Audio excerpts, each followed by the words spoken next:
Thank you very much for joining us this afternoon. As we have it, we're in the middle of August already, third week of August. Time has flown this year. We haven't seen many of you as we are obviously in lockdown and customer interaction is limited, and we miss our customers, we miss our friends, our colleagues, and the people we deal with regularly. But having said that, we are fast tracking onto the year end. As you know, before you know it, you'll be doing Christmas shopping. If I can ask Greg McDonald to also turn on his video, please. And if all others can keep their videos off for now and keep their microphones off for now, I'd appreciate it. Greg is our presenter today. Hi Greg, how are you doing? Hi Feroz, welcome to everybody. Nice to be here. Thank you for the invite. So today we've got a very interesting topic. I mean, we're here for the whiskey tasting, and I think everybody's excited about that.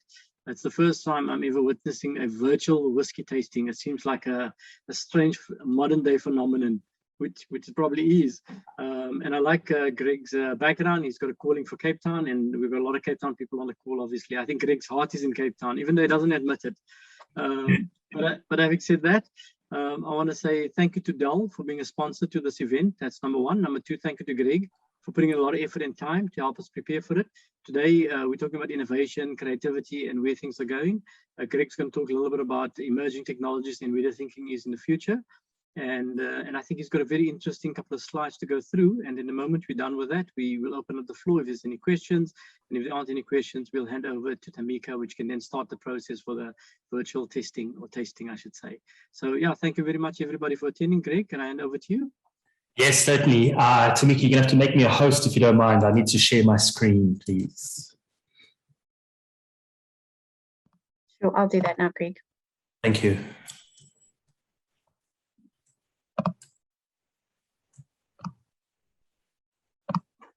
There we go. Thank you. Let's share the screen and let's get started. Right. So welcome to everybody, first of all. Nice warm day in Johannesburg for a change. It's nice to see the back of some cold fronts that we received from the Cape Town side of things, and it's a lovely, nice, balmy 20 degrees outside. So we've had a couple of cold days, but it's nice to be back into some warm weather for a change, and welcome. For those that don't know me, my name is Greg McDonald. I'm the Director for Systems Engineering here at Dell Computer. Or should I say Dell Technologies, and I look after the data center business in South Africa together with the pre-sales engineers and architects, and we generally talk to customers all over the country. The brief from Feroz and the team was more about how can we speak about bringing creativity through life? How do we think about the future from a technology point of view? And how do we potentially address some of these technology challenges or opportunities, should I say, in the South African marketplace and the South African landscape? And so I put together a couple of slides and yeah, let's get started. So I'm going to start out with some amazing animation and some slide decks attached to these sort of things. We all know data is the lifeblood of our organization. We certainly know that as we enter the future with these businesses, that the total amount of digital data created worldwide is going to be in the region of about 175 zettabytes worth of data. Interesting to see zettabytes and petabytes and yottabytes, for example. And what's interesting to me is that 30% of this data that we're talking about is going to be processed in real time. When we talk about real-time processing and real-time data, how do you drive opportunities when we start to think about things like the edge? How do we drive things around data management, for example? How do we use 5G to the best of our abilities? How do we potentially use artificial intelligence to drive intelligent businesses? And then finally, we're going to talk a little about security and how it all comes together. One of the nice things about this whole concept of data is how it's all interconnected with those 5 topics that I spoke about. You know, data needs to be connected across the organization, and data management is needed inside businesses to help customers unshackle themselves from data and really unlock its true potential. You also need this agile fabric or agile network fabric to be brought about that allows devices to be connected together. And this, once devices are connected, this will seamlessly allow for data to move between businesses. And really, if you think about a security context and bringing data together, if you can bring it together in the best possible manner, you can obviously help drive customers' digital foundations. And that's for us is the heart of one of our mandates as a business. And it all starts really with opportunities at the edge. Now, historically, when I talk about data, most data is being driven out of a data center. Facilities pull data into data centers or mega cloud providers. They process the data, and the results are sent back up to the sort of user or to the business. And maintaining a data center is particularly tricky as well. It requires an interesting set of skills, and it's not for every person as well. And obviously, a lot of technical debt sits in data centers across the country. But as data starts to sort of be pervasive, we start to see that it is created outside of the data center. IDC and Gartner tell us that the majority of data will be generated outside of the data in what we call an edge location. And anywhere outside of a data center where data is generated is actually the formal definition for edge locations, for example. But whilst this new data location is an important one, processing data at the edge and getting the insights out of the data is actually what it's all about. And this new distributed paradigm promises a lot of impact for our customers. But if you have the right technology and you're able to put the operations in place to capture, connect, process, and act on the data, and you can do it fast enough, that's where value is created. And it's about the value creation that will drive the next wave of businesses that we see happening in the market. But it's also making sure that you have consistency of operations and infrastructure across these locations and making sure that data, applications, and security can drive this heart of this message.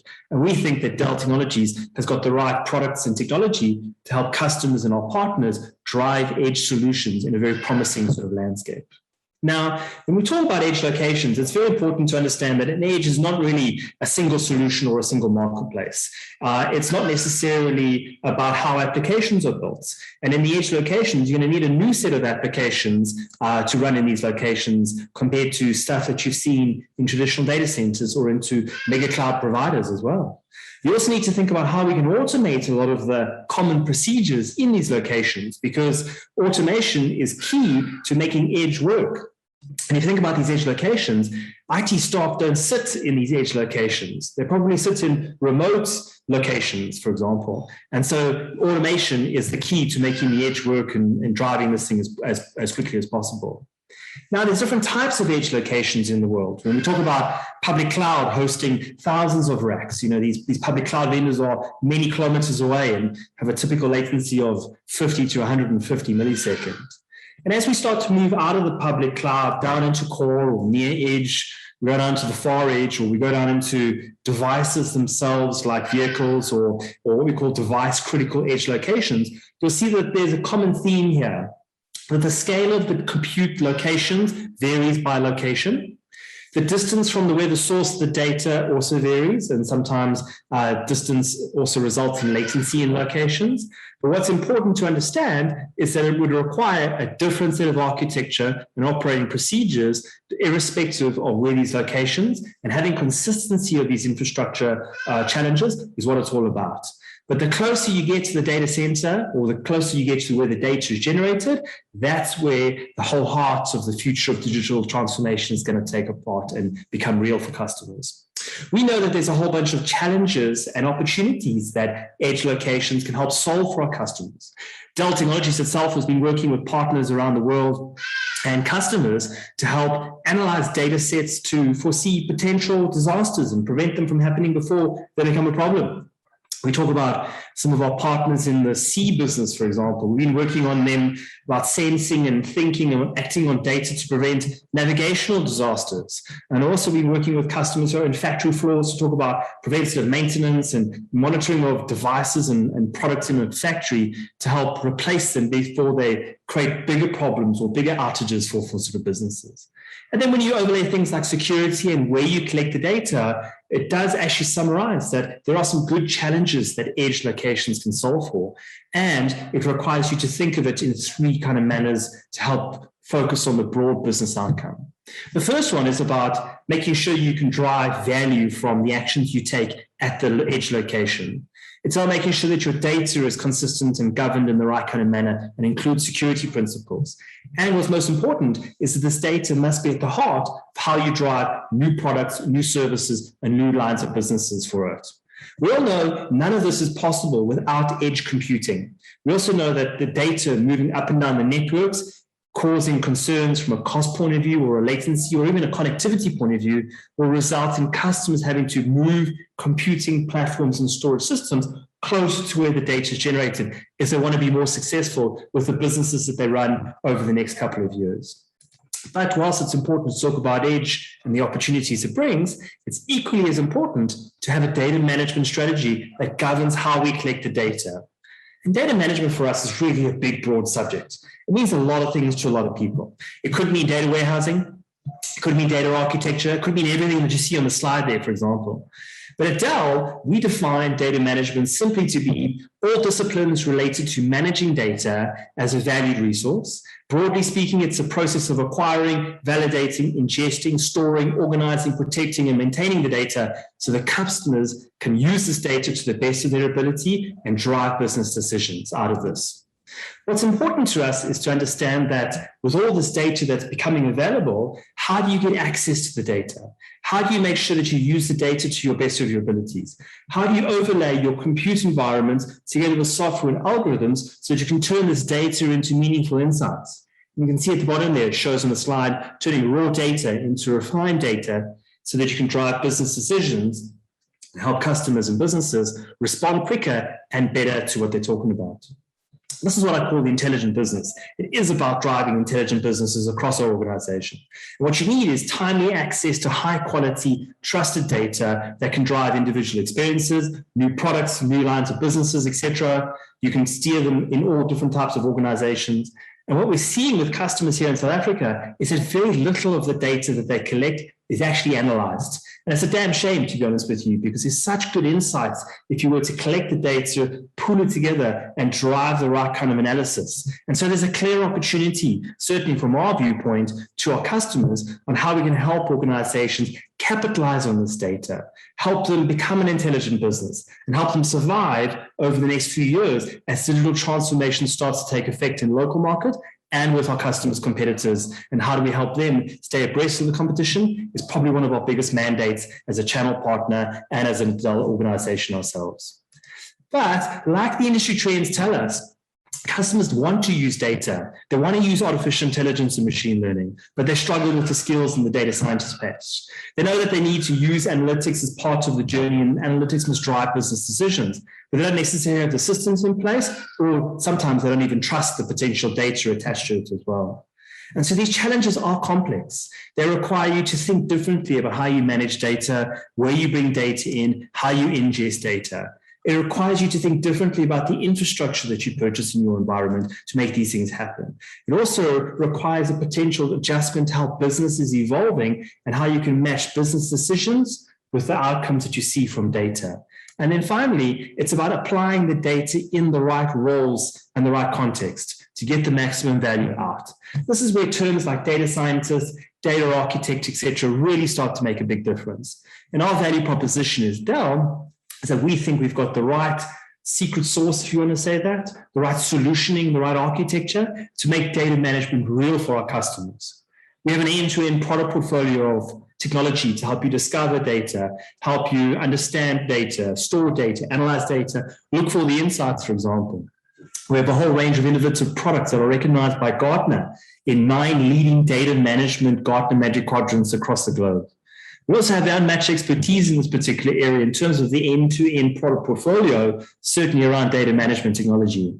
And what I quite like about it, we actually practice what we preach. We eat our own dog food, we drink our own champagne, any analogy that you'd like, because it is about learning from your own data journey and how you can help customers using our technology to standardize this approach and make data management real for our customers as well. So the way to do it, certainly from our lens, is really a 4-step process you see on the screen. 1, understand how data can work in your business. Understand where you are today, where you want to go inside your business. Understand what the gaps are in terms of skills from a people point of view, what you can do with it, and how you can help work with Dell Consulting and partners like First Technology to drive an integrated data management solution across our organizations. And once you've got the data management solution in place, it's then up to us to start to use the data management fabric and concept to the best of our abilities. And there's nothing better than a data management fabric with some modern data fabric networks. And one that's really popular at the moment is this concept of 5G. And 5G really is this amazing technology that's going to help connect people, things, and systems in new ways possible. Now, you're probably asking yourself, what's Dell got to do with 5G? You're not a radio access network vendor. You're not a Nokia or an Ericsson or a Huawei, for example. But actually, we're quite surprised that our business is one of those all-in-one place businesses when it comes to 5G, for example. We understand disaggregated and open networks. We've been doing that for a long time with our own network product portfolio.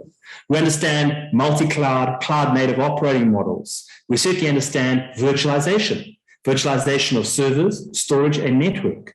We have relationships with direct customers and partners, and we have leading expertise with vendors that can bring these solutions together as an integrated technology stack to drive 5G as a vendor. So what? So why is 5G so transformative? And there's a couple of things you need to be aware of if you haven't dug into the detail already. The first is that 5G is the first mobile infrastructure that's built for the cloud era. It's 100% software defined. There are no proprietary architectures built into the 5G stack today, and it's built on open standards reference architecture, with O-RAN being the driver behind 5G today. It has two major key points, or three major key points, should I say, that are worth investigating in terms of how you can apply 5G in your particular business. The first is a technology called URLLC. This is where we can talk about gigabit connectivity in a mobile framework. And you need gigabit connectivity if you're driving large-scale drone deployment or augmented reality or virtual reality type of use cases. You also need to understand the technology MMTC. And what this is where we bring in the sensor data, like IoT sensors, into the 5G network. Funny enough, one of the points that they speak about is the ability to have up to 1 million sensors in a square kilometer radius on a 5G network system. And 5G has got the built-in bandwidth to handle high-speed connectivity, gigabit connectivity. We also talk about latency being the best in the industry, for example. And when we marry up IoT sensor devices, we really have the promise of what mobile connectivity should be like based on this new low latency, unparalleled device density standard, all built on industry standard components for the first time ever. Added to this is this concept of network splicing. Now, network splicing might be an interesting point for us because when you overlay the hardware technology, which is built on software-defined technology standards, and we add in network splicing, here's where we can start to carve out individual use cases that may be applicable to different types of businesses. For example, you could carve out a slice of the 5G network only for performance and bandwidth for specific applications. You might also carve out a slice of the network for mission-critical workloads. Imagine if you were a doctor giving keyhole surgery to a patient in another country. You don't want your link to go down, for example. You don't want any latency or jitter on those lines. And so you can actually provide quality of service for specific users and applications in a slice of the network called the mission-critical slice under network slicing. And then finally, when you overlay IoT data at a massive sort of scale, this is what truly drives how 5G will unlock the potential for the next data era. And all businesses will be affected, whether they be entertainment businesses right across to public safety or public transport. Not a single business that won't benefit from the rise of the fourth industrial revolution, something that our own president is trying to drive here in South Africa. And the fourth industrial revolution takes advantage of 5G, AI, IoT, cloud, takes advantage of edge and convergence of these technologies to help drive the next wave of standards in the industry. And we think that you should actually start to adopt 5G thinking in your own businesses as well, where they're allowing you to create new business models and services opportunities, where it allows you to extend the reach of your business into new private 5G deployments, or how you would potentially use 5G in your own business to help solve some of your own business sort of challenges. There really is an interesting thinking around how we can go to market driving this product and technology. But just like we've spoken about edge and we've spoken about data management and now we've spoken about 5G, so is artificial intelligence and security, the last two components of the strategy that we seek to talk to customers about today. And artificial intelligence is such an amazing concept. It has everything into it, whether it's machine learning or deep learning or artificial intelligence. And to be honest, for this kind of context in this presentation, I'm going to group all three of those things together. But ultimately, if you're not too sure what they mean, machine learning is an application of artificial intelligence. It's where systems use data to learn how to respond rather than being programmed explicitly. And machine learning combines computer science and statistics to help create statistical models that help draft and change decisions inside business. Deep learning is a little different. It's where you use an artificial neural network to help drive the learning, and it's where advanced learning happens specifically in the base. Ultimately, from a context point of view, all three are part of the same family. But just like they're part of the same family, they're quite challenging for customers to adopt. And we've seen this across customers all over the world. Customers tell us that this is a challenging technology. There are architectural challenges. There's privacy and security challenges. There's even bias and ethics challenges that pop up. And so whilst we acknowledge the challenges of artificial intelligence, we certainly understand the opportunities that it brings far outweigh these challenges. And we think we've got the secret sauce sort of ironed out in terms of how we do artificial intelligence in our business. We have a three-pronged approach to artificial intelligence that's worth talking about with our customers. The first is where we talk about artificial intelligence on our systems. This is Dell's strategy to enable intelligent infrastructure that runs AI ML workloads or DL workloads optimally.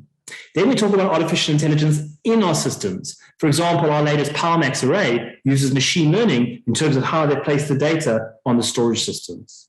And then finally, we talk about artificial intelligence for our business. This is where we're using AI inside our organizations to generate real-time revenue inside our businesses. We're talking to customers in machine type language. We have a language translator system inside our tech support, where we're now taking up to 30% of our tech support calls, where you're talking to an agent, not an actual human being, talking to a computer system, telling them the problems you have in your PC, and we're resolving that with tech support staff and parts dispatches to the countries that are applicable.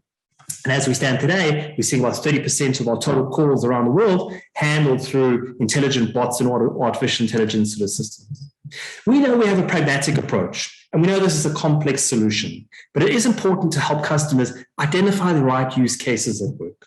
It's important to help them implement these solutions in the simplest common manner and bring them pricing solutions that allow them to pay per use or pay for CapEx or lease the equipment depending on how they see is relevant.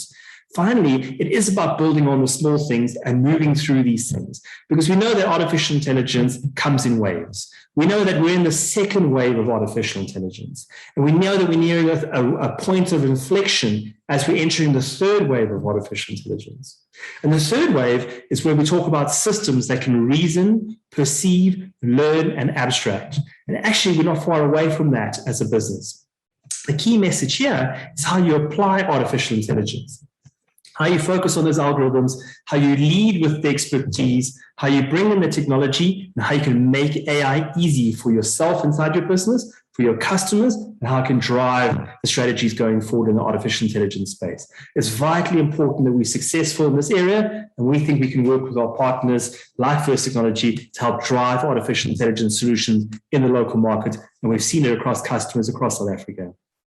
Finally, what's most important to talk about is security. Security is a hot topic across the industry. I go to lots of security events. I speak about security regularly as part of Dell. And we know that three things are driving security messages today. One, it's about how IT and digital acceleration is happening across the country and leaving gaps in customers' security thinking. We also know that the work from home situation has driven a lot of employee transformation experiences. And we know it's vitally important that we step up from a security point of view in those areas. And it's also vitally important to talk to customers about how they see their own cyber resiliency lens from the outside. We know that the threat actors are around the world and they're getting stronger with better tools, and they're funded in different kind of manners. Potentially, some of them are funded by nation states and governments, for example. We've seen ransomware rise at an astronomical event, and we've seen South African customers being hit with it.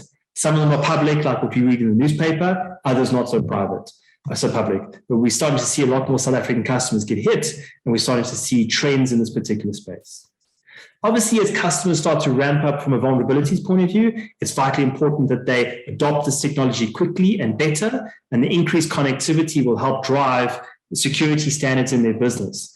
And most importantly, as we've driven this technology, it's important that you align the budget, you understand how the impact will work inside your organization, and you drive the right kind of consequences messaging at the right level inside the businesses to make sure security is relevant.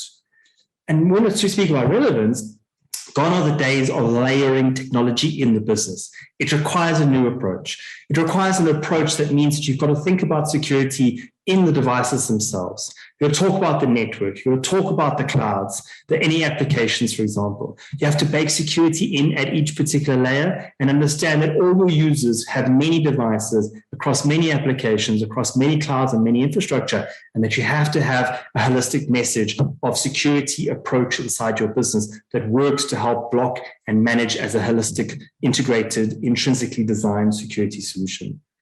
Customers tell us they're looking for insight. They're looking for understanding of how the marketplace in the cybersecurity world is changing. They're looking for cost-effective solutions. They're looking for resiliency at a customer C-suite level. They're looking for understanding the investment necessary for it. And they're also talking to vendors like us that says, hey, Mr. Customer, hey, Mr. Partner, we need help. We need help with assessments. We need help with the planning side of things. We certainly need help with the innovation from a technology integration point of view. And we'd like to learn best practices that we see out in the markets. When we think about it, all of these businesses have most things in common. It's the application of edge, data management, 5G, AI, and security that will really help customers put their investment in the right place. When you put the investment in the right place, we think that investment will yield the right digital foundation and get customers ready for the digital future that's needed. It's about bringing creativity to life. And this is the last slide from my side. Thank you very much for the time today. I really appreciate it. I hope the slides were insightful. Feroz, any questions from the audience or any questions from yourself or the panel that we can field while we're on this particular topic before we move off? Thank you, Greg. That was very informative. I think you touched on some very important matters there, encompassing edge, data management, cloud, AI, 5G, which often we think is a telco problem, exactly like you indicated. We kind of put it out there, not realizing the impact it has in terms of the business enablement that it brings, and not to mention security. We can't have a conversation today and not tie back the security. But I love the way you weave all these technologies together in terms of how they are linked, because they seem very independent on the surface, but in actual fact, they are all dependent in some way or another to enable the fourth revolution, as you indicated. Sorry. Yeah, so it's exciting, and I think it's the future. If I can ask the audience, if there's any questions from anyone, please feel free to put up your hand or text your question or voice your question. I mean, we're quite open about that. But yeah, that was great. Thank you very much, Greg. I appreciate it. It's informative and not too long either for an afternoon session. So if there's no questions, then I'd like to hand over to Tamika now. And thank you again, and thank Dell and for all the contribution that you've done. You're very welcome, and thank you for the invite as well. I really appreciate it, and good to catch up with you all. Tamika, I made you the host, so you should be able to see things from your side. I don't see any questions for us from the audience or anybody online. Please drop me a line or Feroz a line if you think of anything. I'll forward a copy of the deck to you, Feroz, or to Tamika, and we can share it out to the audience. Welcome to have further chats when necessary, and good luck with this topic, and good luck with the whiskey tasting next. Looking forward to it. Thank you very much, Greg. Awesome. Thank you so much. Thanks, Feroz. Thanks, Greg. I'm going to hand it over to Kate, who will be taking us through the chocolate and whiskey tasting today. I wish it was me, but here's Kate. Hi, everybody. Welcome, welcome. Thank you so much for taking some time out. I hope you've all got your boxes open, that you'll read your do's and don'ts. So don't stick your hands in the box way before the time. Can I ask you all to have your cameras on? Tamika, is there any way that you can make me see everybody? I'd like to see everybody's faces. Hello, everybody. My name is Derek Ramsden. Kate and I are from the Chocolatier. Kate is going to go through shortly an introduction into the chocolate side of things, where chocolate's from, and a little bit about the chocolates. She is the owner of the Chocolatier, specializing in amazing and beautiful chocolates and chocolate experiences, which is what you guys are about to indulge in. And then I will take you through the whiskey side of things and do a whiskey tasting with the various chocolates.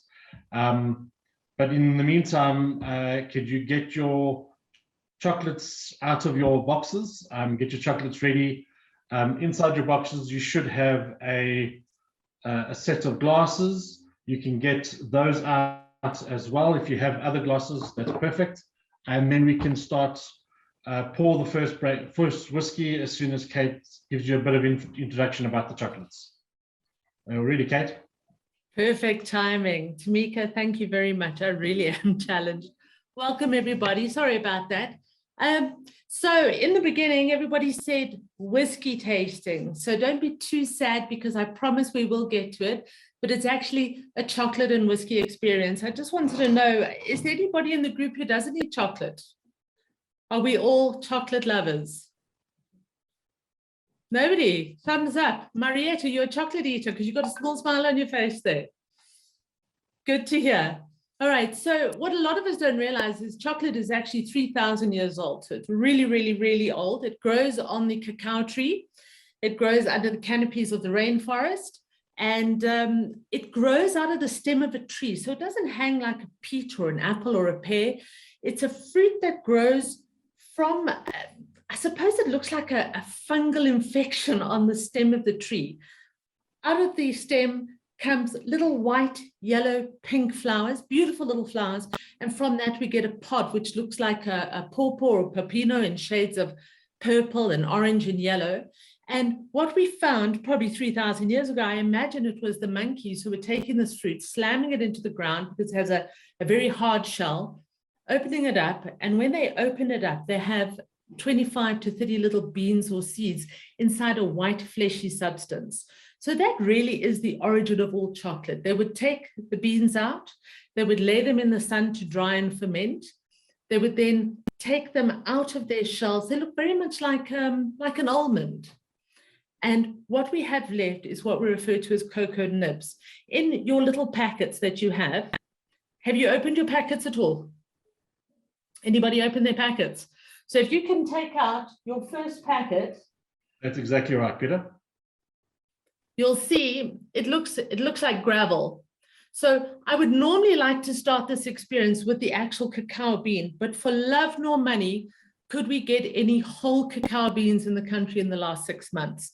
So we have what we refer to as nibs. So what you have in your hand is the origin of all chocolate. It is the bean with the skin taken off and the nibs that are left, the inside of the bean. They are raw. So get a little pinchful, put them in your mouth, chew them, and tell me how it tastes. Give me some feedback on it. Good, bad, indifferent. I always like to smell things as well. If you smell it, you should have a smell of chocolate in your nose. For those who eat dark chocolate, you'll enjoy it even more. Do you get that feeling of dark chocolate here, but slightly bitterness in the back of your throat? So 2,000 years ago, there were a group of people called the Mayans who lived in what we know as Venezuela today. They adored chocolate. They would use it in every single ceremony. They would grind it into a paste. They would add cold water. They would add chili. They would drink it for marriage ceremonies, for name days for their children. They would pay cacao beans as a form of lobola for a hand in marriage. That's how much they enjoyed this bean. But they never really did anything with it. It took another 700 years on for the Spanish to start taking this bean, grinding it, adding water to it, adding sugars to it, adding star anise and cinnamon to make a heated, sweetened drink. So, and I'm going to make this history quite short because I know we want to get onto the pairing, the marriage of the whiskey and chocolate. But just to give you an idea of the type of chocolate you eat today. So if you're going to the store and you're buying help me out, a beacon slab, for example. I don't know what chocolates any of you eat in general. I presume a lot of you eat mint because that is where we're at. If we're going to Woolworths, you just can't help yourself. You grab that Lindt, or you're at the spa and you grab that Cadbury's. It is the way of the world. But if you were eating a beacon chocolate, or you were eating something, if your mum was baking many years ago and you licked out the bowl and you ate that chocolate that coated your mouth, we refer to that as compound chocolate. And the only reason we call it compound and because it coated is because when our manufacturers have taken this cacao bean, they've ground it into a paste, they've taken extra cocoa butter, which is the fat of the bean, and added it to this paste, and they're making chocolates that we're eating today. Instead of putting the cocoa butter, which is the natural fat, back into it, they've put a palm oil into it. So as Derek has in his hand, in your other packet, you have something slightly fatty looking. I'd like you to take that out and have a little nibble of it. Leave some of it behind. Rub your tongue on it. When it gets to body temperature, you will see it will start to melt. Tell me if you taste anything on it. Does it taste or feel like anything?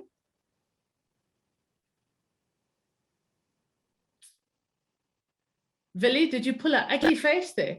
Come, I want to hear you. I can't hear any of you. It's just fatty. Fatty, right. No flavor at all. Very oily. Yeah, but no, do you notice that once your mouth, it starts to heat up in your mouth, it dissipates out of your mouth. So you can't taste the flavor. That fatty oiliness disappears though. So take what you've got left and rub it into the back of your hand. Get it back into body temperature again. When it melts into your skin, smell your hand.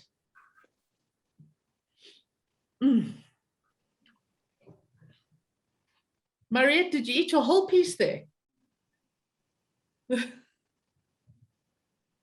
I can't hear you. Sorry. I'll let Feroz answer that for you. And I'm just joking. No, no chocolates for me right now. I'm need to look after my not even a tray of cocoa butter today. Okay. I'll try and find some in the kitchen. Thanks. All right. Can you smell chocolate on your hand, guys? So it was amazing because you couldn't taste chocolate, but as soon as you put it into your skin at body temperature, you can smell it. So what they were doing is they take the fat out of it. Whatever is left, we call cocoa mass. They mix it with water, they mix it with sugar, and they drink it. It's only later on when we start manufacturing chocolate to eat in solid bars and truffles that we start to add that cocoa butter in on good quality chocolate. On lousy quality chocolate, we're not putting that natural fat back in again. We're putting palm oil into it. So if you're eating a slab of chocolate, let's say you're in the UK, and you go and buy a slab of chocolate, and we call it milk chocolate because a gentleman by the name of Henry Nestle was making baby food. When he realized he could take a milk solid and separated the water from it, sorry, let me start that again. He could take the water out of milk and make a milk solid. He realized he could add this milk solid to the very, very dark origin of chocolate, and he made a milk chocolate. So if we are in Europe and we're eating a milk chocolate, we must have 32% of that cacao solid in that slab. In South Africa, we have no prerequisites. So you could be eating something that is minimum 21, 22%, and then has no cocoa butter in it. It has palm oil in it, and it's loaded with sugar. And that is the difference between a good and a bad chocolate. If you're looking for darker chocolates, you're looking at a minimum of between 40 and 60%. You would call that a bittersweet. So it would still have lots of sugar. It would still have a small amount of dairy, but it has a larger cacao mass to it, origin from that bean. If you're looking at 70% and higher, you have less sugar and no dairy at all. So in your third packet, you'll see a little finger of milk chocolate. So this is African origin chocolate. 75% of the world's cacao is now grown in Africa. Cacao only grows 20 degrees north and 20 degrees south of the equator. So in a very small belt of the world. And as I said, most of the beans are grown in Africa at the moment. So take out that little finger of chocolate. And smell your chocolate. See, mine's bigger than yours, sorry. Smell your chocolate. You should be able to smell chocolate. When you break it, you want that audible click. And that's what we call a well-tempered chocolate. So our chocolatier has taken that cocoa mass, he's added extra cocoa butter, sugar, vanilla, and he's raised the temperature on it and dropped it, and raised it and dropped it. And by doing this, he creates and breaks crystals in the chocolate. That's when you've got the perfect crystallization, is when you get that shine and that snap on it. So the chocolate you're trying now is a 32% milk chocolate. It is of African origin. You will find it quite, even though it's creamy, that's because it's got cocoa butter in it, it's quite sweet. For some of you, it might be a little bit caramelized. And the reason for that is specifically because it has been made for the South African market. South Africans like a nice chewy mouthful of chocolate. What we've done with these milk powders is we have caramelized the milk powder so that it has a flavor of caramel coming through on it. So 32%, not very dark, not very chocolatey. For me, more sweet. I don't know how you feel about it. How many of you generally eat milk chocolate versus a darker chocolate? More dark or more milk? More dark. More dark, okay. So then the next one I want you to try, just to give you an idea of sort of the milk, dark and whites, is the little slab. So this is a 72% dark chocolate, so it has no dairy in it at all. When you open it, you're going to be looking for the shine, and this is what you're going to look for all the time now, is the shine. And when you break it or bite it, you want that audible click. I love doing that. So when you put it in your mouth, I know you wouldn't normally eat chocolate like that. We normally eat chocolate like yoffle. Ah! But for this instance, I'd like you to put it in your mouth again, get it to body temperature, chew with your back teeth, and let it melt on your tongue. You should still have a creamy aftertaste. Aftertaste, I can't speak English today. I think I've been flustered by my video. You should have a creamy mouthfeel afterwards, but you should still have the flavor of chocolate in the back of your throat, and it shouldn't cloy. That you're not looking for that. I don't know how many of you eat Lindt 70%, but you will notice that this chocolate, 72%, is still as chocolatey, but it's creamier. And that's not because our chocolatier has put any dairy in it. It's because he's added extra cocoa butter, which creates that lovely mouthfeel. And chocolate is about visually, obviously you want your shine, the smell, and mouthfeel is very, very important. So that's really just to give you an idea of your milks, your darks, your whites. If any of you are eating white chocolate on a regular basis, you can honestly say you don't really eat chocolate, because white chocolate has no cocoa mass in. It's only made from the cocoa butter, vanilla, dairy, and sugar. So I suppose we should really call it a candy and not a chocolate. So as our chocolatiers have made slabs, we've made drinks, we also have made truffles. Traditionally, we think of a truffle as being something round, because that is how they were originally made. But now, if we call it a truffle, it means the center of the chocolate must have 70% of chocolate. It could be milk, dark or white, and 30% of dairy. It can be a butterfat, a cream, a milk powder. As long as we have those ratios, we can call it a truffle. And Derek's going to lead us through the wonderful world of whiskey, pairing them with different styles of chocolate. Please, guys, this is a very interactive event, so I would even say that there are not that many of us online. Take your mics off, ask questions. It's all about being able to drink comfortably, drinking your whiskey comfortably. If you're not a whiskey drinker, learning something, fire those questions away. This is what this thing is all about today. Thank you very much, Derek. Kate, sorry, Derek, before you fire off, just a question on the dark chocolate, the 72% that you've had us taste now. Yes. Actually, if I compare this to a Lindt chocolate, that's 75%, somewhere there. This is actually, for me, quite a lot sweeter as well as I would find a Lindt chocolate. Quite a lot. So Which for me very nice. A flavored Lindt chocolate or a straight Lindt chocolate? No, straight Lindt, 75%. That's funny you would say that, because this particular brand has less sugar in it. Maybe it's because the creaminess gets you the feel that it's sweet, but it really does taste sweet. Yeah. Possibly. Now, have you ever tried the Lindt with the sea salt? Yes, I have. So I love putting that in, because that is actually only a 42% cacao mass, that Lindt with sea salt.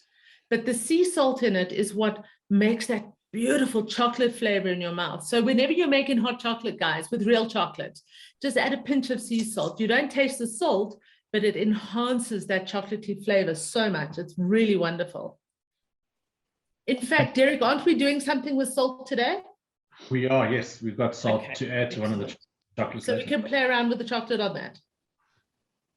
Exactly. Okay. Right. Okay, where are you starting us off?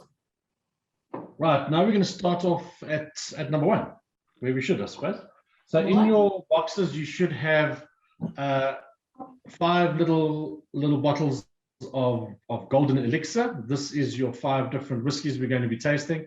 So if you can start with your number 1, we're going to just pour some into either the Riedel glasses that you got in your box or the glasses that you have with you. While you're pouring, I'll just have a little note about the glass. Riedel is a Austrian/German company. Head office is in Austria, Austrian family, but a lot of the glasses, as in these ones, are actually produced in Germany. They are, in my opinion, the best glasses on the planet, and I have a bit of an obsession with them, if I'm honest. This is a really nice classic whiskey tumbler. There's a number of different whiskey glasses within the various ranges that Riedel have. They produce glasses for specific wine varietals, for specific products. For example, Coca-Cola approached Riedel and asked them to produce a glass for Coca-Cola. And even the Coca-Cola MDs and top brass themselves were blown away at the shape of the glass, how much influence the shape of the glass has on what is in the glass. In that case was Coke. In this case, obviously, we have some whiskey. So the first one I'm going to taste out of the Riedel glass, nice classic glass. Once you put the whiskey in the glass, in your boxes, you also have a pipette, a little plastic pipette. Now, this is not for the whiskey, because that surely doesn't contain enough liquid in it to have a sip of whiskey. Not for you, Derek. Definitely not for me. This is for the water. Now, I remember sitting in a brandy tasting with very experienced tasters, and I was at lengths described how much water affects the flavor of the spirits. And this is true for all spirits, that a small drop of water produces a reaction in the glass that is going to release its characters, release its aromas. So once you have the whiskey in the glass, just have a small little smell of what is in the glass, and you can see that you're getting probably a full nose of what the character is. Then take your pipette and fill your pipette, one little pipette of, and then add that to your whiskey. And now you can smell it a second time, and you'll see now that the whiskey has opened up. You're getting a lot more aromas, a lot more characters coming out of the whiskey. This is true for all spirits, and the higher the quality of the spirit in the glass, the more noticeable that change is going to be. So a 150 Rand cheapy whiskey is going to change slightly, but a really good quality single malt or single grain whiskey, which is what is in your glass now, is going to make a bigger difference and going to open up slightly more than a lesser quality spirit. What is in your glass now? We have a proudly South African spirit in your glass. This is the Baines Cape Mountain whiskey. So what it is, it's a pure single grain whiskey. All whiskies are separated into single grains, single malts, and then blended whiskies in between. We're going to eventually get to a single malt later, but this is a single grain whiskey, which means it is made from barley grown in the Western Cape. It is produced at Sedgwick's, which is in Wellington, a beautiful, beautiful distillery in a beautiful setting. Really is a stunning place. And as we go through the range, we'll probably show how various distillers view their location in different ways. So if you've seen the advert for Baines, they say that it is set in a uniquely hot climate, which adds a unique characteristic to the maturation of the spirit. If you look at Scottish whiskies or Irish whiskies or even Japanese whiskies, they will say that their particular climate offers a unique characteristic. So basically, what all of this is saying is no matter where you are in the world, you have a unique climate which is going to offer a unique characteristic to your spirit. So who's right and who's wrong? Well, that's up to you to decide once we go through the tasting. Like I said, single grain whiskey. I'd like you to taste it with, first and foremost, in your little chocolate box. You have a little square chocolate box.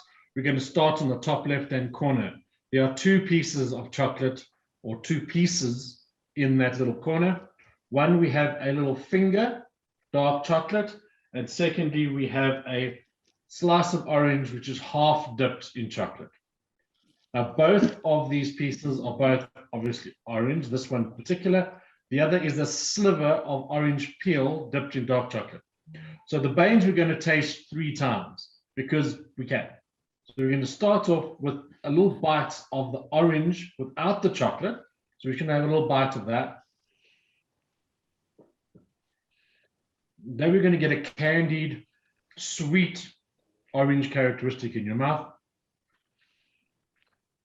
The reason why we've chosen orange for this is the finish on the Baines always has a nice citrus characteristic. And I want to play on that. I want to highlight that citrus character. Now, if you would mind, please take a sip of the whiskey.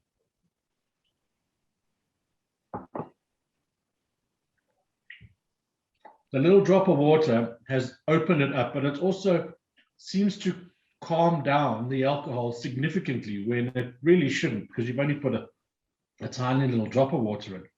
But you see that the sweetness of the orange and the sweetness of the grain whiskey kind of match quite nicely.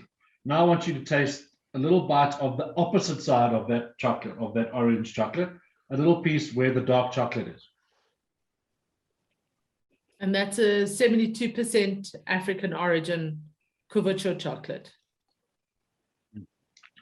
Make sure you take a bite, including the orange. So you're getting the orange, the lovely oils, the sweetness of the candied orange, and the 72% dark chocolate. And then another sip of your beautiful South African whiskey. So Derek, you're drinking your whiskey over what you have in your mouth to create the marriage. Correct. Especially with chocolate, with all wine and food, whiskey and food, whatever drink you're having, whatever you're eating, the combination of what you've eaten and what you're sipping on should balance no matter which order you do it in. But with chocolate, what I like is to have some of the chocolate in your mouth so it actually almost melts into the spirit, especially if it is whiskey, because then it has that marriage effect in your mouth. So you're getting the dark chocolate. And now what I find interesting about that piece of chocolate is now I'm left with the chocolate. Whereas when I just had the piece of the orange, I got the orange and its sweetness was the lingering effect. Now it's the dark bitterness that I'm getting as the lingering effect. Now we're going to do the other one, which is the little finger. So this is a much more intense bite of orange, because this is a sliver of the orange peel. We're getting that intense orange, the oils from that, and the dark chocolate. So it's not nearly going to be as sweet as the previous one.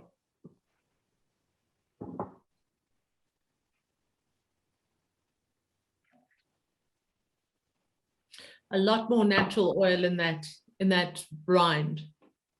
Exactly.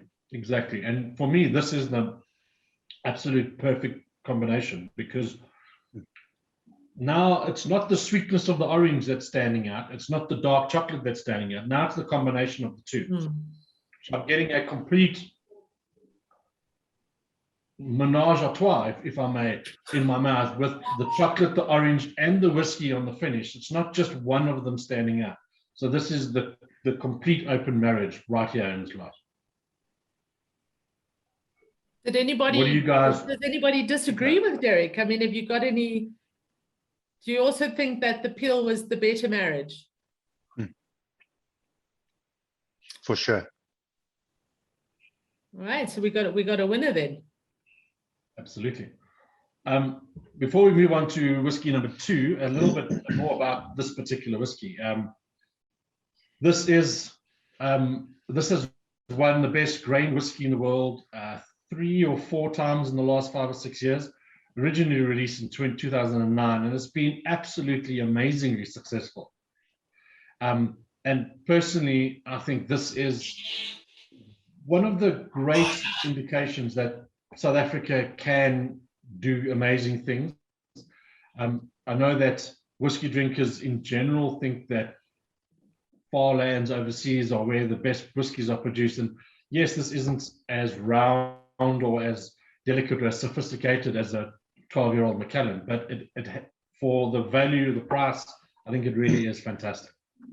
Now we're going to move over to whiskey number 2.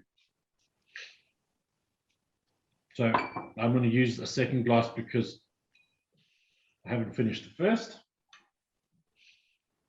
So I'm using a slightly different shaped glass here because this is just got a slightly narrower lid to the glass. So this is more what I would use for tasting, whereas I would use the Riedel for more of an enjoying. Put a block of ice or a few drops of water in it and savor that. Whereas I want the aromas to kind of congregate in the top of the glass so I can get more of a character, especially on this, because whiskey number 2 is an Irish whiskey.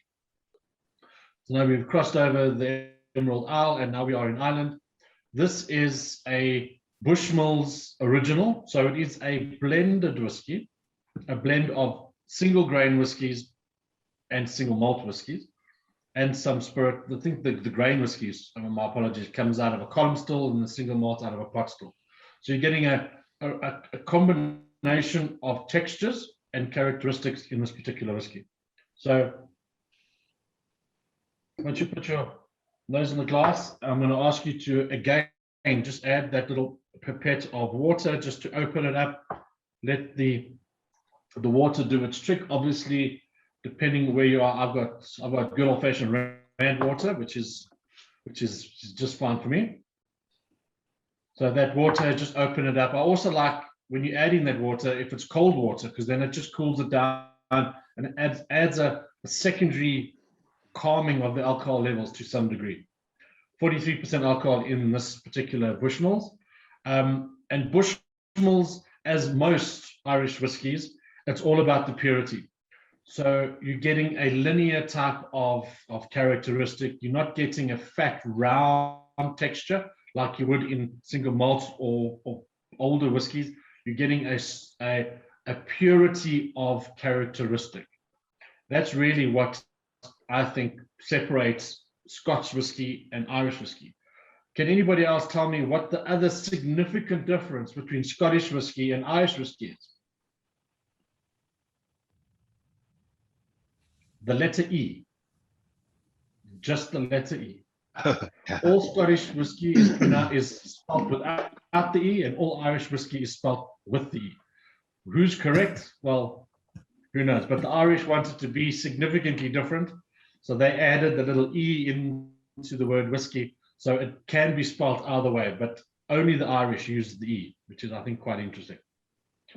What we're going to pair this whiskey with is, in your little box, you have, sorry, I have already taken a bite. I didn't read Kate's message to say that I couldn't start already. So I've had a bite out of most of these already. It's the little white in the dark chocolate cap with the little green nibs on the top. Those little green nibs aren't the cocoa nibs that have gone off. Those are little peppermint nibs. So this is a peppermint chocolate, and that fresh mintiness in the center, in the filling of the cup, plus the dark chocolate, is just going to add to that linear, that purity, that singularity, shall I say, of the whiskey.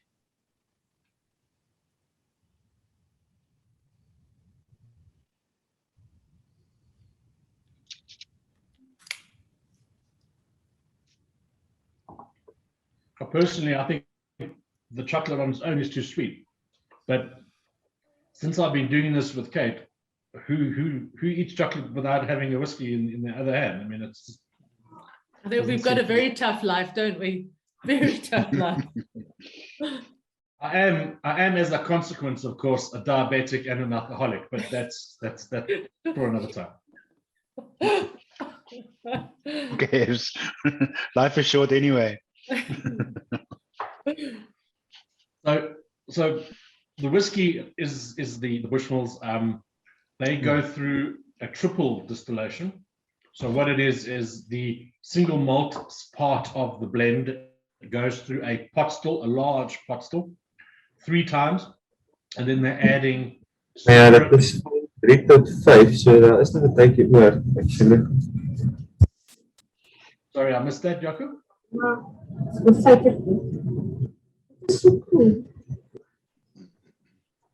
Carry on. Jaco. Jy moet meer goed by loop of wat? Ja, altyd.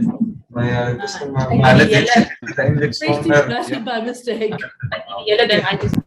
How's that for crashing There we apart? go. There you go. Thank you, Jaco. As long as you're enjoying the whiskey, it's all good. So and then the grain component is from a column distillation. So you're getting a much more pure spirit, a much more fiery spirit, which is adding to the texture of that. But I think this as an entry level into Irish whiskey is a really good example.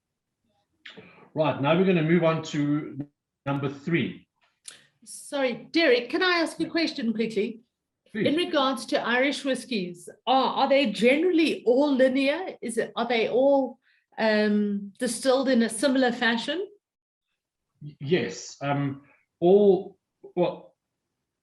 I'm just concentrating while I pour number 3 into my glass. Yeah, you're a boy, you can't multitask, I know. It's a true fact.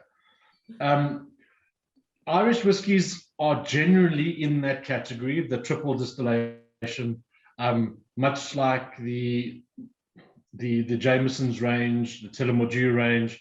They are all this type of whiskey, the more clean, the more linear, the more one directional. Because for me, it hits the tip of my tongue and the back of my throat. Doesn't really fill my mouth. But there are other Irish whiskies that have taken a leaf out of the more rounder style. So, for example, the Red Breast, which is an Irish whiskey, is a single malt Irish whiskey. So it's still triple distilled, but it is distilled with using a single a malt from a single distillery. So it is a rounder type of whiskey, although it still isn't going to be as fat or as round or as textured as a lot of the Scottish whiskies because of that third distillation process. Okay, thank you. So we are now on to number 3. So I poured it into my glass. I'm going to add my pipette of water again.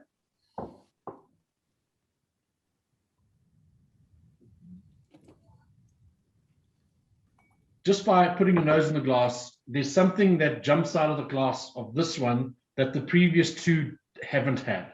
Would anybody like to give their opinion of what that significant difference is? Some woody smell. Okay, absolutely. What else? See, the color is much different. It's much darker than the previous one. It is dark. It's the darkest color in the range, absolutely.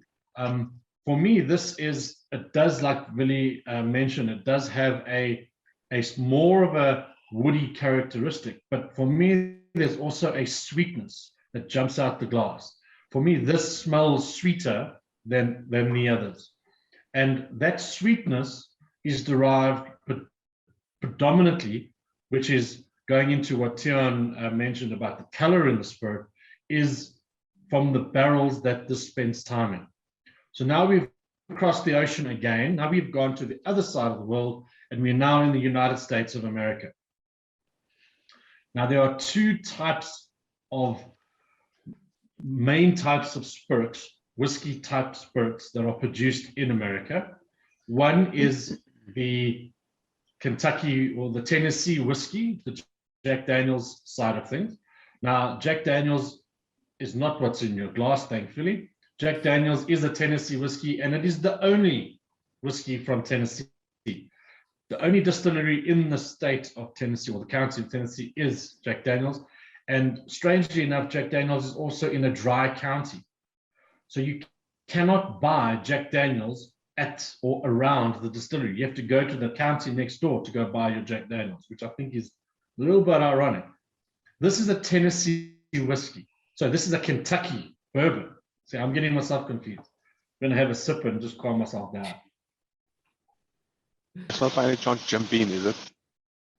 It isn't Jim Beam. Oh. This is the Woodford Reserve. So Woodford Reserve is a Kentucky whiskey, which means that not only fried chicken has originated out of this particular state, the whiskey is the biggest, other than probably the Colonel's original recipe, thing that has come out of the state of Kentucky. Now, what makes Kentucky whiskeys, Kentucky bourbons in particular, is their mash recipe. And the mash is what originally the base beer gets made out of. Because all of these whiskeys that you're tasting now, we have to start off with an alcoholic beverage, and that alcoholic beverage is always basically a rudimentary beer. So they make a beer using various grains. In Kentucky, it has to be at least 51% corn. So everywhere else in the world, they use barley and other types of grain. In Kentucky, it has to be 51% corn. This is about 70%, within the balance made up of about 20% rye, which is adding that sweetness and a bit of a spicy character to the whiskey. And then the rest is other grains that makes up the rest of the blend. So Kentucky whiskeys have to be corn. And the corn on its own is going to add a sweetness, which is one of the reasons why all American bourbons are sweeter than other whiskeys. And this has also spent time in American oak barrels. So American oak is what most whiskeys around the world is built upon. Now, whiskey without a barrel is just a clear spirit. So the barrel gives everything, all the flavor, all the characteristics, and highlights and softens the palate. The barrel really is the star of the show in a lot of cases when it comes to whiskey. So this spent time in first fill, which means the barrels were brand new when the whiskey went into it. About 5 to 8 years in those barrels, and spent time in those barrels gaining that color. Because of the new barrel is going to give more flavor, more color, especially if that barrel's been toasted significantly, which these ones have. To go back to the Jack Daniels that I mentioned earlier, those barrels are extremely toasted, if not burnt, and then they get filtered through a maple or pine filtration system, which again adds that charcoal sweetness to the whiskey, which adds to that. For me, I think Jack Daniels is a little bit on the sweet side. That's why I think this Woodford Reserve is my favorite of the American spirits. What we're going to try this with is the next little truffle, the round truffle with the white lines across it. This is a milk chocolate with a coconut center. So have a little bite of that.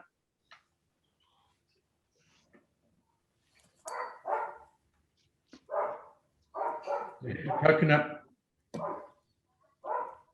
the middle of the chocolate.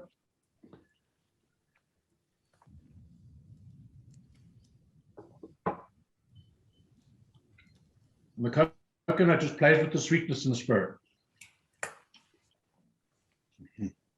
One of the signature flavors that you derive out of a barrel of American oak is sweet coconut, roasted coconut. So the marriage here, just for me, plays together. What do you guys think? Nice. Oh, this is fantastic, huh? It's a really nice. Mm. It's mind-blowing. Thank you. Now, what's interesting is the Woodfords, like most bourbons, go into brand new American oak barrels for a short period of time. Mm. Once that's happened, those barrels are now moot. So those barrels then go from there. They go from the bourbon distilleries, and they get their passport stamped several times. One of the passport stamps is in fact South Africa. If we go back to the Baines to start off with, Baines, that whiskey spent time in 2 different American oak barrels. So that spirit went into a second fill rather. So after this has been in it, or another bourbon, they take the bourbon out, they send that barrel to the port in Cape Town. Once 6 months to a year later, it gets out of the port, it goes to the Wellington distillery, and the Baines goes into that for 3 years, out of that barrel into another second full barrel for another 2 years. So that's why there are similarities between the Baines in that sweet characteristic and the Woodfords, but the Woodfords is far more pronounced. It's got that coconutty characteristic, it's got more sweetness, and hence, like Tion suggested, a hell of a lot more color in the glass as well. And for me, caramel on the nose all the time with Woodford. I always get caramel on the nose. Absolutely. It's got that caramelized citrusy characteristic almost. And I think personally, I'm asked if this was the Jim Beam. Jim Beam makes some really good bourbons. For me, Woodford Reserve is my favorite of the American spirits, and not too bad in terms of the value scale. It's under 500 Rand if my memory serves me correctly. So it's not overtly expensive. Right, now we're going to go on to whiskey number 4.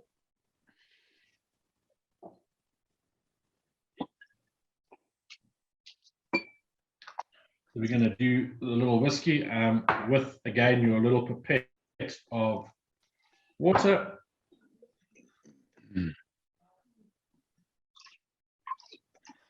Right.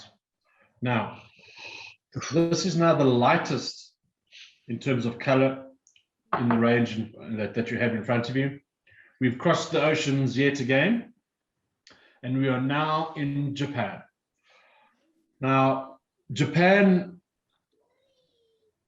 took their whiskey idea or their desire to make world-class whiskies to a whole new level. And I suppose if I've never actually been to the land of the rising sun myself, but if you see what's happened just recently in the Olympics, how everything just seemed to work. Everything was just like a well-oiled machine and just worked perfectly, even under the really hard conditions that they were working in without people in the stadium, etc. That they took their philosophy and their idea to produce a really good spirit. They took it as a long-term project. That in the 50s, they sent young, interested distillers to Scotland. They said, okay, you learn how to do it. And they sent this group of young Japanese distillers to Scotland, and they worked from the bottom, the low end of the jobs available in the various distilleries all the way eventually to the top. And they spent 10, 20 years working in Scottish distillery. And they learned the hard way and they learned the clever way. And they came back to Japan. Okay, now we know how the Scottish do it. Now we know how the best do it. We are now going to reinvent the wheel here in Japan. And that's really what happened and how it all started, is they then set up distilleries. The original distillery, I'm just scrolling because my Japanese isn't particularly good. So the originally distillery that was set up was Yamakaze, and Yamakaze is so far separated from what the Baines distillery or the Hedgewick's distillery in Wellington is. They are literally worlds apart, because Baines is in, or Hedgewick's is in the hot parts of the Western Cape, whereas Yamakaze was in the coldest part of Japan, where it snows half the year and it's really intensely cold.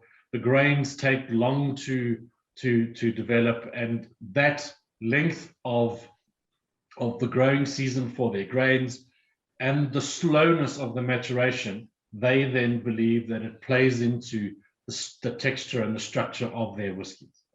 Now, this is the Suntory. So what's in your glass is the Suntory whiskey. It is the Toki, and Toki in Japanese means time.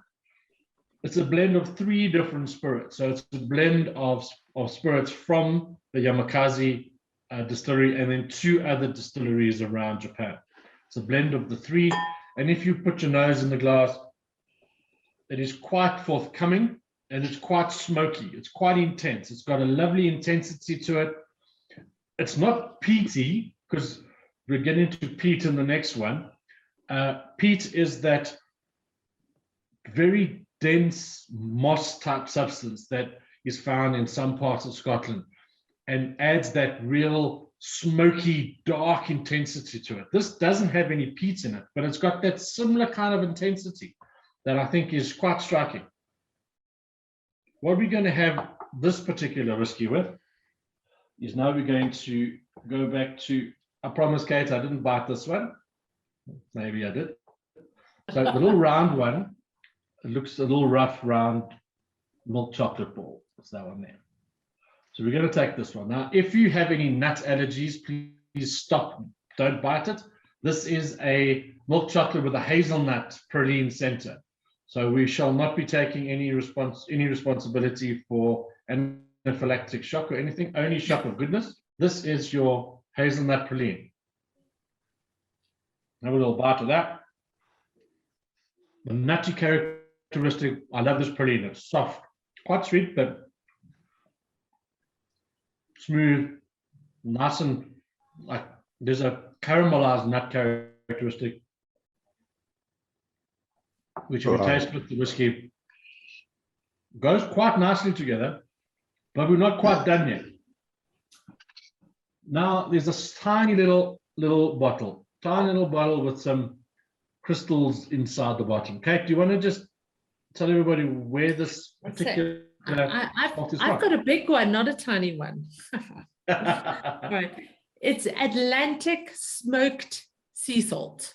So Derek, you won't know, but Derek is quite obsessed with lots of things. Wine, he's a Cape wine master, whiskey, brandy, and sea salt. He loves salt from different areas. So this is especially for you, Derek. Give this one a good smell. Listen, I've got COVID nose, so I have next to no smell at all anymore.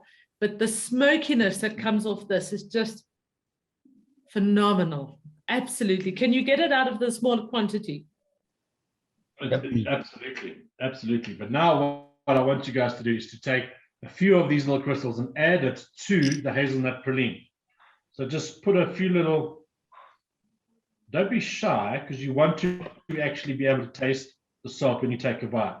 So put a little pinch of salt on top of the hazelnut praline, and I'll have another bite and get all of that salt into your mouth as well.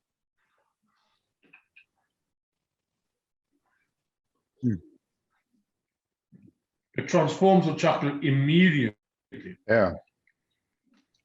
Now, whilst the chocolate is still in your mouth, have another drop of the Suntory.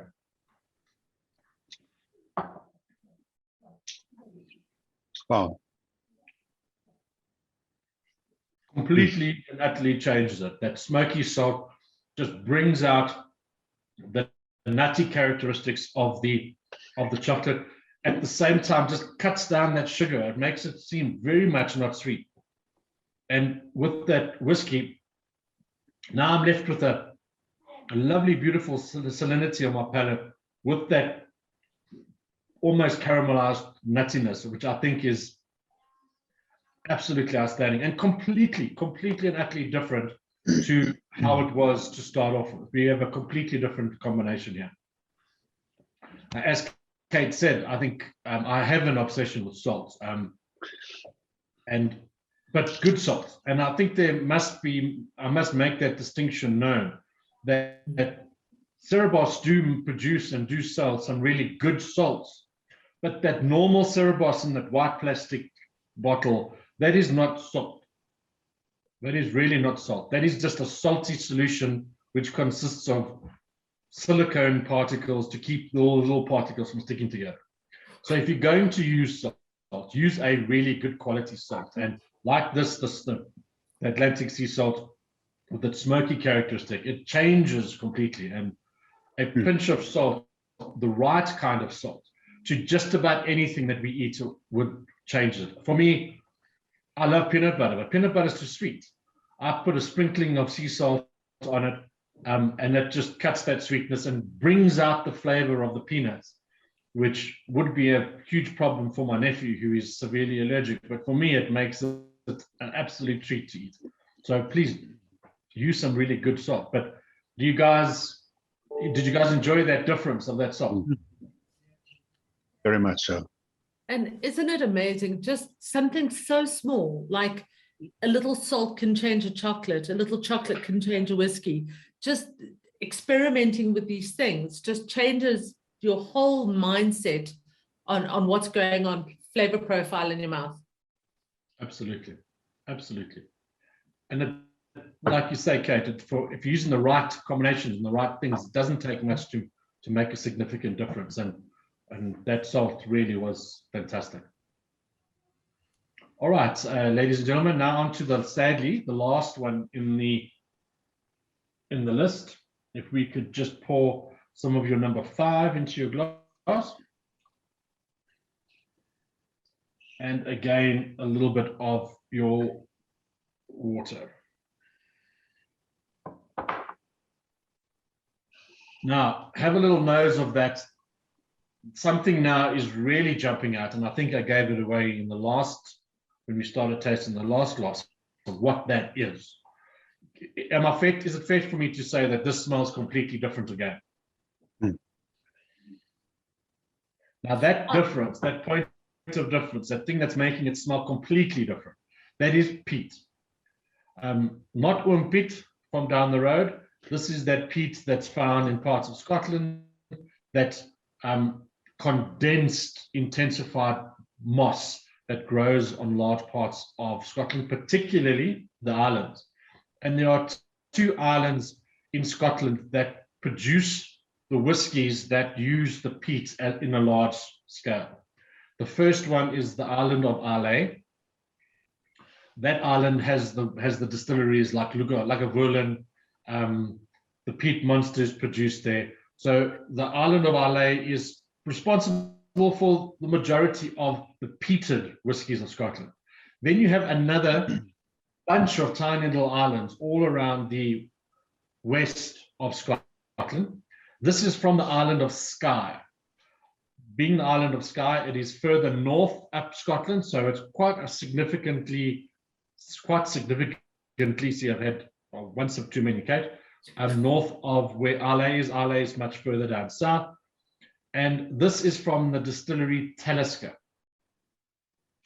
So Talisker is the main distillery on the island of Skye.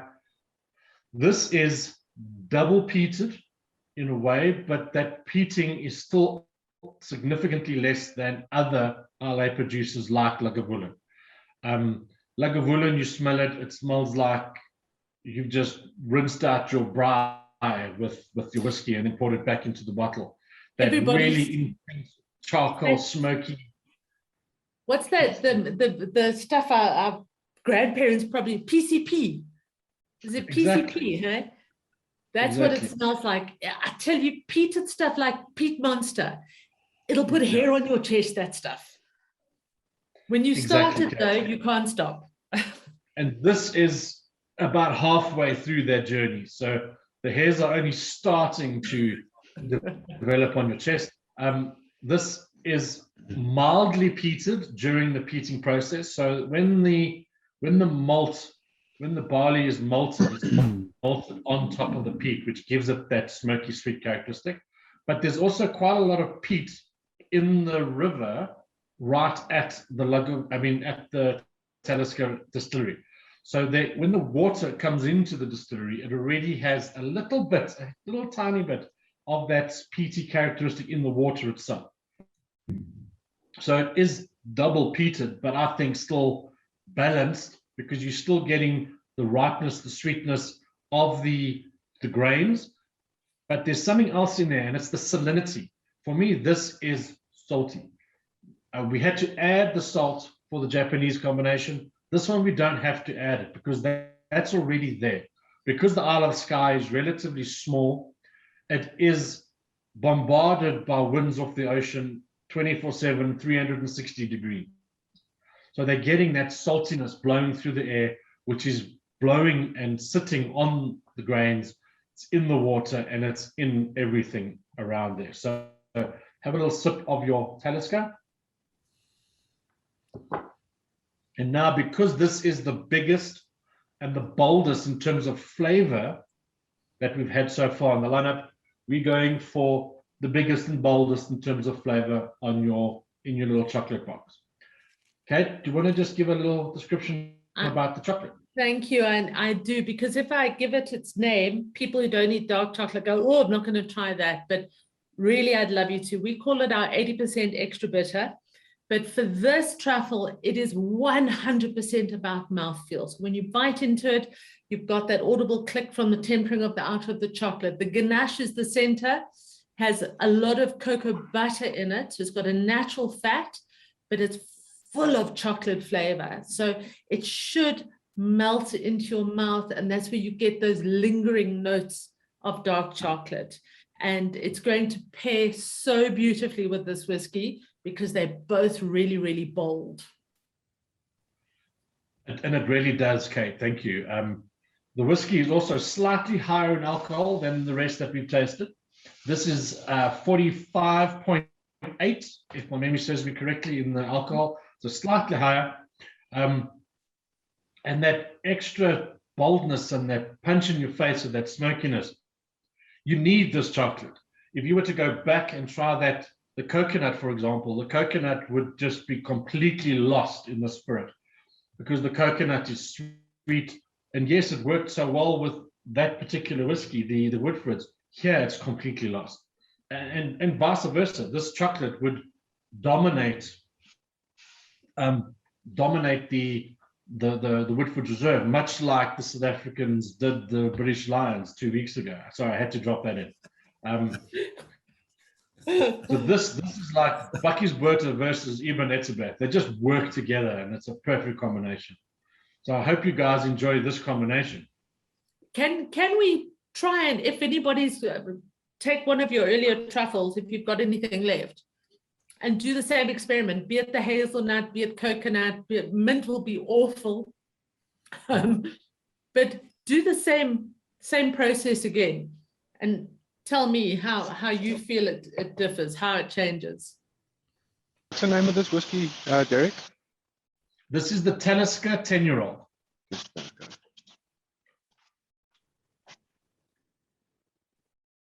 Eleni, which one did you try it with? The orange. Ah, you see, it might work with the orange. Does it work? It does actually. I think you went safe there because I would say it would work with the orange. Did anybody go the other way? I want to know who used the red chocolate truffle, the one that looks like it's got hints of raspberry color in it. Yeah. What do you think of that? Tian, I see you tried that. Oh, it's quite sweet, very raspberry-ish. We'll see how it goes. You're not allowed to spook it out, hey? This is not a wine tasting. Oh, Papa Lele. I'm just kidding. I would never. Actually quite nice. Does it really work? I don't I have think one of those with me. I can't try. anything works for me. See, that particular chocolate here is the one that Kate has tried to fit into these boxes every time, and I keep saying it's not one for whiskey, it's not one for whiskey, but here it appears again. So thanks, Tian. I'll pay you later. Okay. It's a very interesting chocolate, and it's that sweet. Do you want to just tell everybody about the other chocolates in the box, Kate? Because there's a few extras for you guys to enjoy on your own. I'm not even going to tell you about them. I'm just going to say, go home, enjoy them, share them. Remember, chocolate is for sharing. No point in stashing it, guys. It gets mealworms in it. Eat it and order more if you need more. Kate, I'll be very surprised if any of those chocolates get anywhere other than where they're sitting. I must be honest. I've got a couple of kids that that asked me to share some of this with them after, but I'll keep my door closed for the moment and see if anything later. You're just going to take out all the flavors you like and just finish the whiskey first. There we go. That's a good idea. Kate, may I ask? I enjoy buying a slab of chocolate and putting it in the freezer. Does that damage the chocolate or? It doesn't, but what I would always recommend, if you're going to put your chocolate in the fridge or the freezer, is to put it into a container. Chocolate is very porous, so it'll draw in the characteristics of onions and garlic and chili and whatever else you've got in your fridge. It'll suck those flavors into the chocolate. So you're better off putting it in a container or having it well sealed.